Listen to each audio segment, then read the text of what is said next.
സർക്കാർ ജോലി വാഗ്ദാനം ചെയ്ത് പണം തട്ടിയ സംഭവത്തിൽ പൊതുഭരണ വകുപ്പ് അഡീഷണൽ സെക്രട്ടറിയെ പിരിച്ചുവിട്ട് സർക്കാർ. കെ ശ്രീലാലിനെതിരെയാണ് നടപടി. ഇടുക്കി മെഡിക്കൽ കോളേജിൽ സീനിയർ അഡ്മിനിസ്ട്രേറ്റീവ് ഓഫീസറായിരുന്ന സമയത്തായിരുന്നു തട്ടിപ്പ് നടത്തിയത്. വിവരങ്ങളുമായി ഷഫീദ് റാവുത്തർ ചേരുന്നുണ്ട് തിരുവനന്തപുരത്ത് നിന്ന്. ഷഫീദ്, എന്താണ് ഈ നടപടിക്ക് കാരണമായി പറയുന്നത്? ഈ തട്ടിപ്പ് എങ്ങനെയാണ് വെളിച്ചത്ത് വരുന്നത്? ആ തട്ടിപ്പിന്റെ സ്വഭാവം എന്തായിരുന്നു? വിശദാംശങ്ങൾ എങ്ങനെ ഷഫീദ്?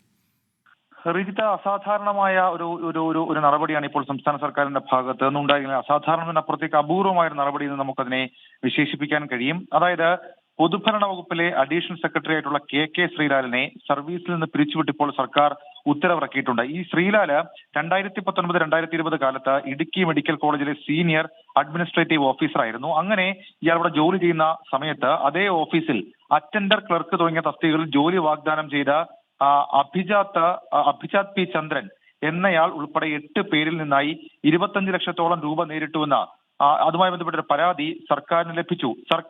സർക്കാർ അതിനുശേഷം അന്വേഷണം ആരംഭിക്കുകയും ചെയ്തു.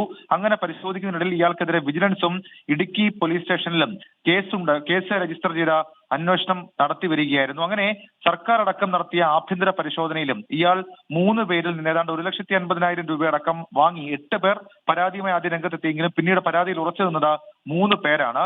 ആഭ്യന്തര പരിശോധനയിൽ ഇയാളുടെ അക്കൗണ്ടിലേക്ക് പണം എത്തിയതായും അതുമായി ബന്ധപ്പെട്ട ചില സംസാരങ്ങൾ നടന്നതായും വ്യക്തമായി. തുടർന്ന് ഇയാൾക്ക് കാരണം കാണിക്കൽ നോട്ടീസ് ഉൾപ്പെടെ അതിനുശേഷമാണ് സസ്പെൻഡ് ചെയ്തിരുന്നത്. അതിനുശേഷമാണ് കാരണം കാണിക്കൽ നോട്ടീസ് ഉൾപ്പെടെയുള്ള കാര്യങ്ങൾ കൊടുത്തത്. അതിന് മറുപടിയായി ശ്രീലാൽ നൽകിയിട്ടുള്ളത് തൃപ്തികരമായ മറുപടിയല്ല, അല്ലെങ്കിൽ തൃപ്തികരമായിട്ടുള്ള വിശദീകരണമല്ല എന്ന കാരണം ചൂണ്ടിക്കാണിച്ചുകൊണ്ടാണ് സർവീസിൽ നിന്നിപ്പോൾ നീക്കാൻ, അല്ലെങ്കിൽ സർവീസിൽ നിന്ന് പുറത്താക്കി ഉത്തരവ് ഇറക്കിയിരിക്കുന്നത്. സർക്കാരിനെ സംബന്ധിച്ച് മുൻപ് ഞാൻ സൂചിപ്പിച്ചതുപോലെ ഈ പൊതുഭരണ വകുപ്പ് അഡീഷണൽ സെക്രട്ടറി അടക്കമുള്ള റാങ്കിലിരിക്കുന്ന ഉദ്യോഗസ്ഥർ അവർ കുറച്ചുകൂടി ഗൗരവമുള്ള സ്വഭാവത്തിൽ പ്രവർത്തിക്കുന്ന ഉദ്യോഗസ്ഥരാണ്.